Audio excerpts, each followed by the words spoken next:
Olá!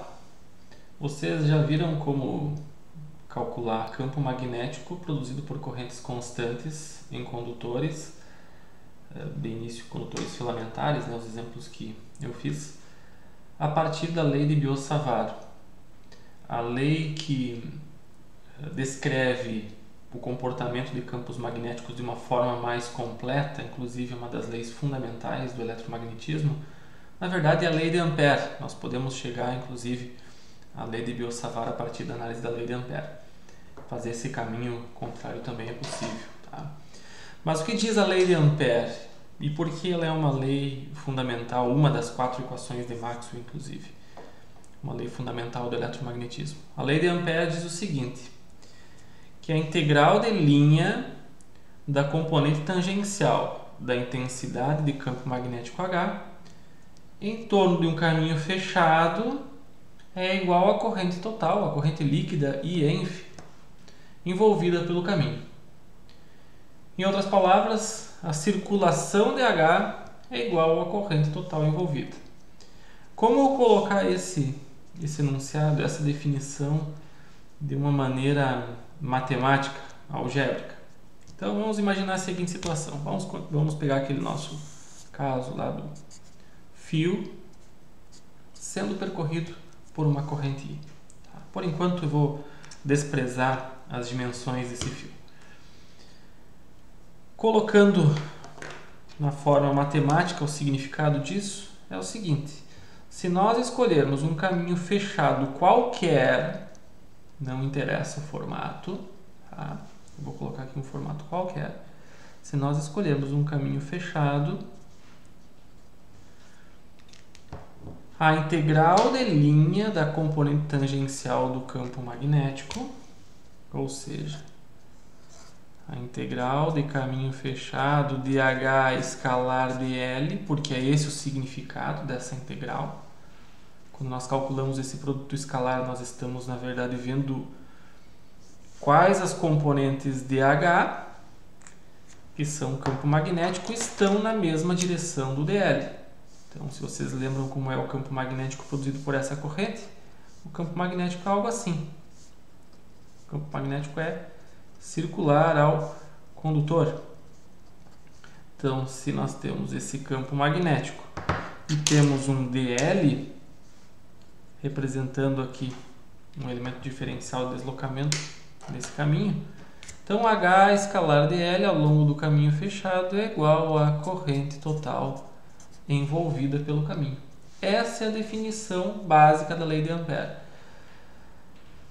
Se eu tiver mais fios passando aqui por dentro desse caminho, maior vai ser o H, obviamente, porque a intensidade de campo magnético vai ser proporcional à corrente, maior vai ser a corrente envolvida pelo caminho. Tá? Sempre que nós temos circulação de um campo ou esse tipo de integral, nós podemos fazer uma relação com o teorema de Stokes, que é um dos teoremas fundamentais do cálculo. Então, o que nós sabemos do teorema de Stokes? Ou qual a relação que nós podemos tirar de integrais de linha? Do teorema de Stokes, se nós temos um campo escalar dl ao longo do caminho fechado, isso é igual a integral de superfície aberta do rotacional desse campo escalar de S. Então, o rotacional do campo vai resultar num campo vetorial perpendicular a esse campo, e esse campo escalar ds, onde o ds representa um elemento diferencial de superfície, um elemento normal à superfície formada pelo caminho fechado. Então, esse resultado aqui também tem que ser igual à corrente total envolvida pelo caminho. Tá? Não tem nenhuma novidade matemática aqui, isso vocês já conhecem. O teorema de Stokes relaciona a circulação de um campo com o rotacional desse campo. Por enquanto ainda não fica muito claro como isso pode ser utilizado. Tá?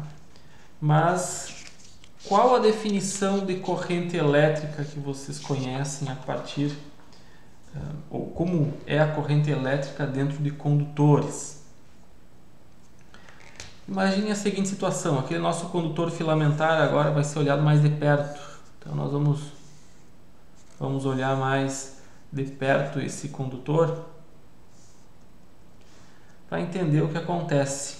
Se tem uma corrente total passando nesse condutor, significa o quê? Que tem cargas elétricas se deslocando, cargas negativas, né, elétrons se deslocando, ou no nosso sentido, nossa convenção utilizada para descrever o sentido da corrente, é como se cargas positivas se deslocassem nessa direção I. Tá? É o mesmo que elétrons se deslocando em direção contrária. Então tem o sentido real dos elétrons, tem o sentido convencional, como se fossem prótons, né? Mas a ideia é a seguinte: dentro do condutor surge o que nós chamamos de densidade de corrente, que é um campo vetorial associado ao campo elétrico. Se vocês lembrarem lá, J é igual à condutividade desse condutor vezes o campo elétrico aplicado no seu interior. E é uma medida em ampere por metro quadrado. Então, dada uma certa área, se nós conhecemos a densidade de corrente, nós temos condições de determinar qual é a corrente total. E a expressão matemática para isso é a seguinte: a corrente total ela é igual a J escalar ds, onde esse ds é normal a essa superfície aqui, que é através da qual passa J. Então é como se fosse um fluxo, né? A definição de corrente é muito parecida com a definição de fluxo, né? É uma definição de fluxo, um fluxo de uma densidade de corrente passando por uma certa área do espaço. Tá? Então, com isso, nós podemos fazer a seguinte comparação. Se nós temos um caminho fechado aqui, ao longo do qual nós calculamos H escalar dl, nós podemos juntar todas as definições. Então, comparando, nós temos o quê? Temos integral de H escalar dl é igual, reescrevendo aqui, rotacional de H escalar ds, que é igual a corrente, que é igual a integral de superfície aberta J escalar ds, que é igual a corrente total envolvida pelo caminho. Eu não vou colocar aqui o env, tá? Mas é a corrente que passa aqui. Então, com isso nós chegamos à seguinte conclusão. Aqui nós temos uma expressão da lei de Ampère na forma integral. Por comparação, nós podemos então dizer que o rotacional do campo magnético é igual a densidade de corrente de condução. Então esse J aqui é a densidade de corrente de condução. E com isso então nós temos duas expressões para a lei de Ampère. Uma expressão na forma integral, a forma integral da lei de Ampère, que é H escalar dl é igual a rotacional de H escalar ds, e a forma diferencial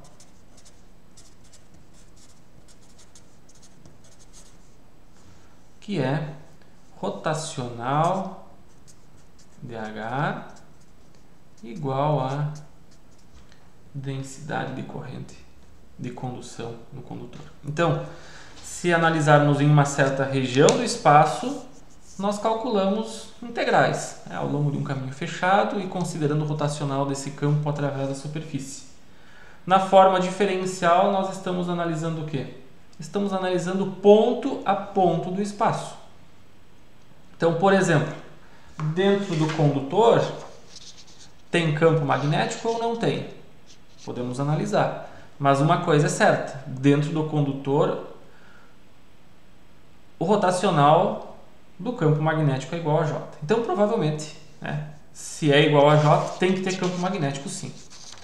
A forma desse campo, bom, aí podemos ver diferentes situações. Mas dentro do condutor tem campo magnético e ele tem rotacional diferente de zero. Fora do condutor, tem campo magnético? Tem. O rotacional é zero, porque fora do condutor não tem corrente, não tem J, não tem densidade de corrente de condução. Tá? Então essas são as duas expressões. Ainda é importante deixar claro que são expressões para campos magnetostáticos ou magnéticos estáticos.